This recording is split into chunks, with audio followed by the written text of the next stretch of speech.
Yes, hello everyone. पिछले class में हम लोगों ने एक फॉर्मूला देखा था कि अगर हमारे पास दो लाइन है ना, दो लाइन है तो उनके बीच में और उनका स्लोप दिया हुआ है तो उनके बीच का एंगल कैसे निकलेगा। ठीक है, तो ये हम लोगों ने कल देखा हुआ था। नाउ उस पे हम मैंने एक क्वेश्चन दिया था कि if the angle between two lines is pi by 4 and slope of one of the lines is 1/2, find the slope of the other line. तो ये क्वेश्चन दिया था मैंने। तो होप बहुत लोगों ने सॉल्व कर लिया होगा, बट ठीक है, जिन लोगों से नहीं हुआ होगा उनके लिए मैं आज इस क्वेश्चन को सॉल्व करूंगा। ठीक है, तो हम लोग को पता है यहाँ पर क्या दिया हुआ है। If the angles between two line is pi by 4, okay, so means theta is pi by 4 and slope of one line is 1/2 and others find the slope of other line। Okay okay, ठीक है। तो हम लोग को पता है solution,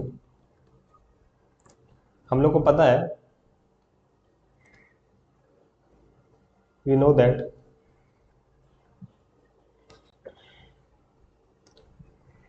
tan theta equal to m2 minus m1 by 1 plus m1 m2। ठीक है, ये चीज़ हमको पता है। नाउ लेट, यहाँ पर हम m1 मान लेते हैं 1/2 को, एंड m2 को हम लोग m मान लेते हैं, एंड थीटा तो हमारे पास पाई बाय 4 दिया हुआ है। ठीक है, so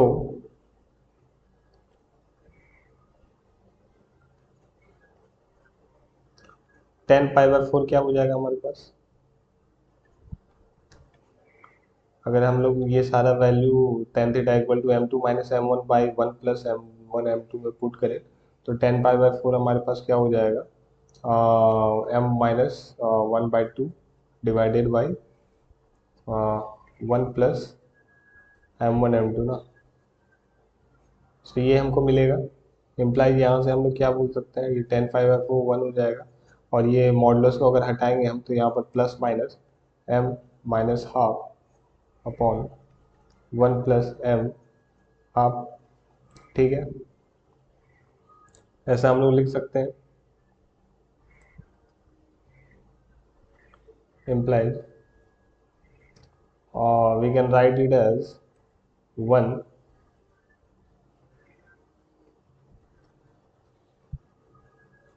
equal to m minus half divided by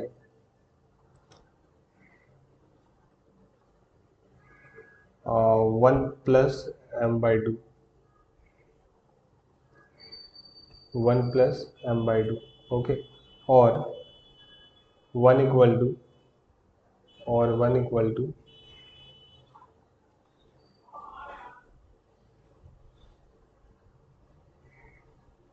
और 1 equal to minus m half by upon 1 plus m/2।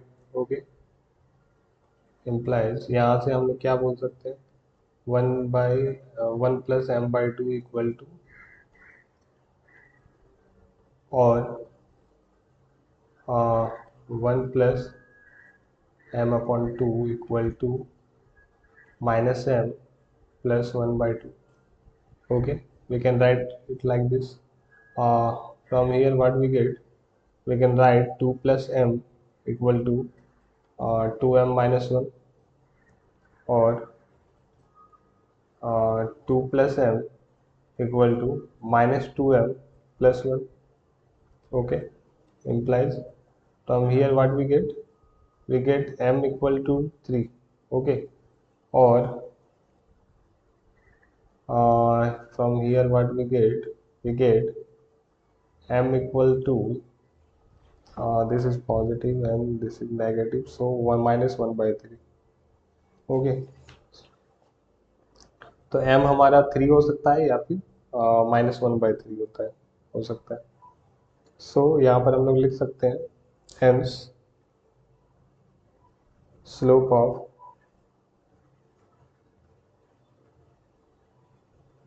Other line is 3 और -1/3। ठीक है, बहुत ही इजी था। ओके, अब यहाँ पर दो स्लोप कैसे क्यों आया, यहाँ पर दो स्लोप क्यों आया? क्योंकि ऐसे दो लाइन हो सकते हैं जिसका अ, जो कि पहले लाइन पे π/4 एंगल बना रहा होगा, है ना। जिसका दो लाइन हो सकते हैं, जो पहला लाइन वो होगा जिसका स्लोप 3 होगा, दूसरा लाइन वो होगा जिसका स्लोप -1/3 होगा। ओके, तो अभी तक हम लोगों ने स्लोप के बारे में बहुत कुछ बात कर ली है। परपेंडिकुलरिटी के बारे में बात की, पैरेललिज्म के बारे में बात की हम लोगों ने। उसके बाद दो लाइन के अगर हमारे पास दो लाइन है और उनका स्लोप दिया हुआ है, तो उन दो लाइन के बीच में एंगल क्या होगा वो भी हम लोगों ने देख लिया। ठीक है, तो स्लोप का तो हम लोग को यही तक देखना था।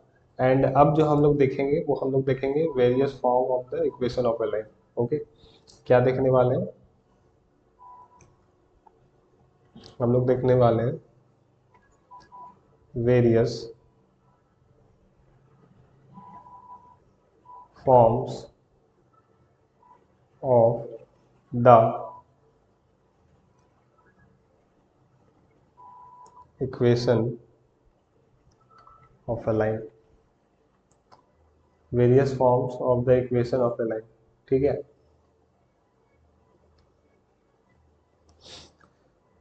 देखिए जब क्या होता है, जब अगर हमारे पास हॉरिजॉन्टल लाइन होगा या फिर वर्टिकल लाइन होगा, तो उस केस में उन लाइन का इक्वेशन क्या हो जाएगा?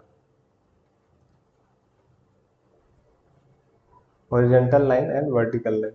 ओके, अगर हमारे पास कोई भी हॉरिजॉन्टल लाइन है या फिर वर्टिकल लाइन है, तो उस केस में उस लाइन का इक्वेशन क्या हो जाएगा?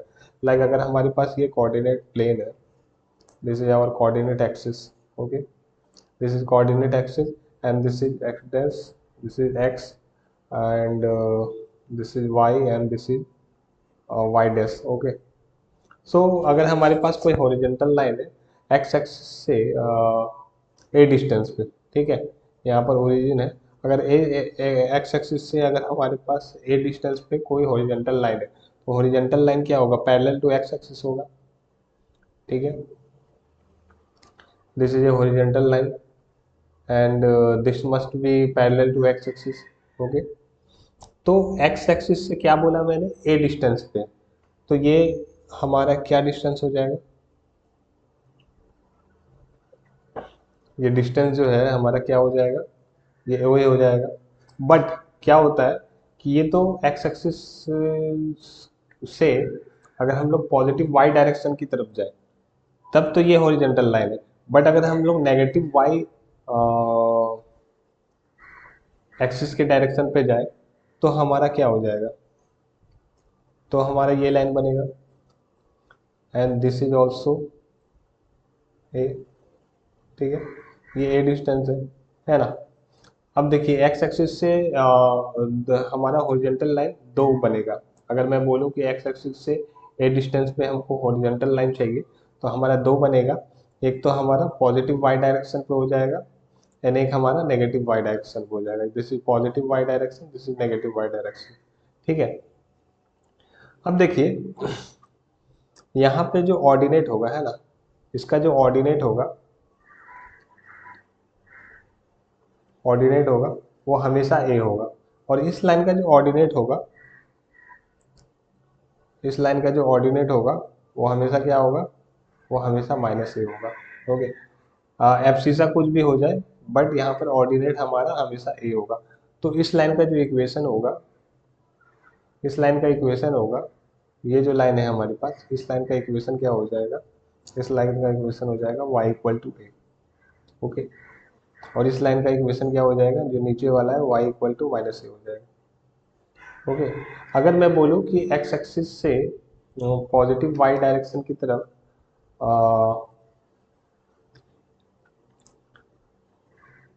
अगर यहाँ पर मान लीजिए कि ये हमारा यहाँ से यहाँ तक का लेंथ 5 है, ठीक है, और यहीं पे कोई हॉरिजॉन्टल लाइन है। ओके, पॉजिटिव वाई डायरेक्शन की तरफ, एक्स एक्सिस से पॉजिटिव वाई की डायरेक्शन की तरफ 5 यूनिट पे एक हॉरिजॉन्टल लाइन है, तो इस लाइन का इक्वेशन क्या हो जाएगा, y=5 हो जाएगा, y=5 हो जाएगा ना। अगर मान लीजिए कि यहाँ पर, अगर मान लीजिए यहाँ पर कोई लाइन है,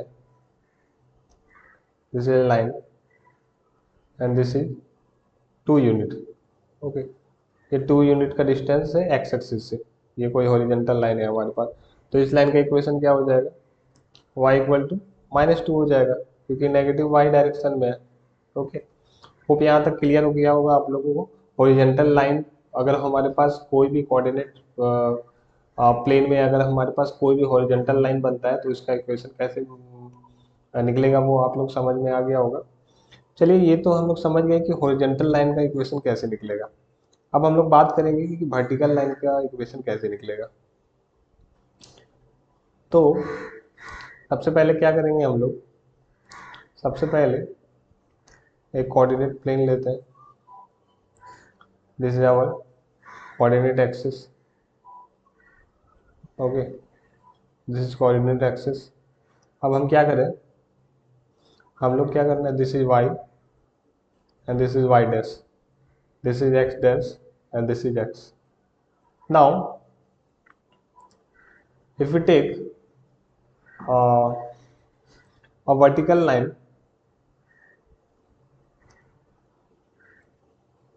of b distance, ठीक है, from y axis, ओके, तो देखिए अगर हमारे पास ये b डिस्टेंस है, ये क्या है, ये b डिस्टेंस है, तो ये पॉजिटिव एक्स डायरेक्शन में b डिस्टेंस ले लिया हम लोगों ने।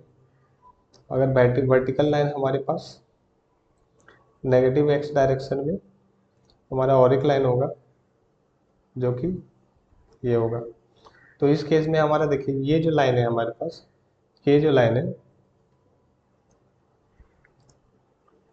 इसका एब्सिसा की बात करें हम, एब्सिसा हमारे पास क्या हो जाएगा, बी होगा। ऑर्डिनेट तो कुछ भी हो सकता है, ऑर्डिनेट कुछ भी हो सकता है, बट इसका इसका एब्सिसा जो हम लोग बात करेंगे, इस लाइन की एब्सिसा के बारे में अगर हम लोग बात करेंगे, एब्सिसा क्या हो जाएगा यहाँ पर, -b हो जाएगा, ओके। तो इस लाइन का इक्वेशन क्या हो जाएगा पता है आपको, इस लाइन का इक्वेशन हो जाएगा x=-b, और इस लाइन का इक्वेशन क्या हो जाएगा, x=b, ठीक है। अगर हमारे पास कोई लाइन है, दिस इज एनी लाइन, ठीक है, this is any line and this is 3 unit distance from y axis, ठीक है।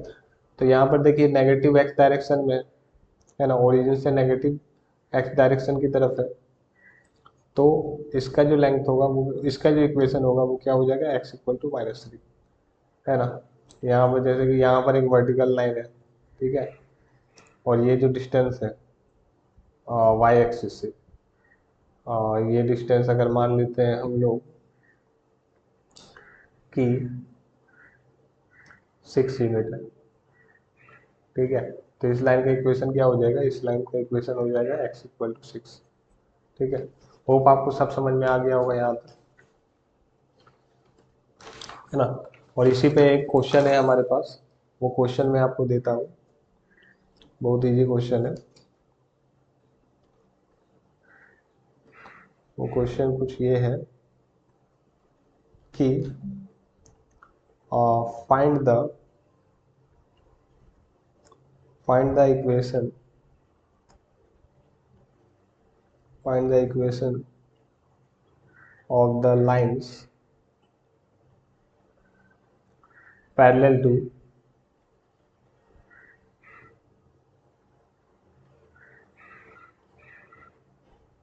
axis and passing through -2 3, ठीक है। ये हमारा एक सवाल है, solution. Find the equation of the lines parallel to axis and passing through -2 and 3. तो अगर हम, this is our coordinate axis, this is x axis, okay, and this is our y axis. ठीक है, अब देखिए यहाँ पर बोल रहा है कि एक पॉइंट है -2 3, okay. So if we take 1 2 and 1 2 3, okay, so -2 3 is somewhere here, okay. Let us take this is -2 3, okay. अब बोल रहा है कि find the equation of the lines parallel to the axis and passing through -2 and 3. तो parallel to axis, तो Y axis के parallel क्या होगा, कौन सा लाइन होगा? Let me draw with another colour. So this is the line, okay, this is the line parallel to Y axis and which is passing through -2 and 3, okay. अब हम क्या करेंगे, अब हमको एक्स एक्सिस के भी पैरेलल बनाना होगा, ठीक है. तो एक लाइन ये हो जाएगा पैरेलल टू एक्सिस, मतलब कि एक्स एक्सिस के भी पैरेलल. तो एक लाइन ये हो जाएगा पैरेलल टू एक्स एक्सिस बना लिया मैंने. अब बोल रहा है कि ये दोनों का इक्वेशन बताइए आप, ये लाइन का इक्वेशन बताइए. तो सिंपली यहाँ से तो हम लोग बता ही सकते हैं कि इसका डिस्टेंस क्या हो जाएगा एक्स एक्सिस से. एक्स एक्सिस से डिस्टेंस वाई 3 डिस्टेंस है, तो यहाँ पर इक्वेशन हो जाएगा हमारे पास y इक्वल टू 3. एंड ये जो इसका जो डिस्टेंस है y एक्सिस से and horizontal line parallel to y, sorry vertical line, ये एक वर्टिकल लाइन है और पैरेलल टू y एक्सिस है, और डिस्टेंस क्या है यहाँ से यहाँ तक, डिस्टेंस क्या है -2 है. तो यहाँ पर हमारा जो इक्वेशन होगा x इक्वल टू -2 होगा, ठीक है. इसको आप लैंग्वेज में लिख लेंगे, ओके, ठीक है.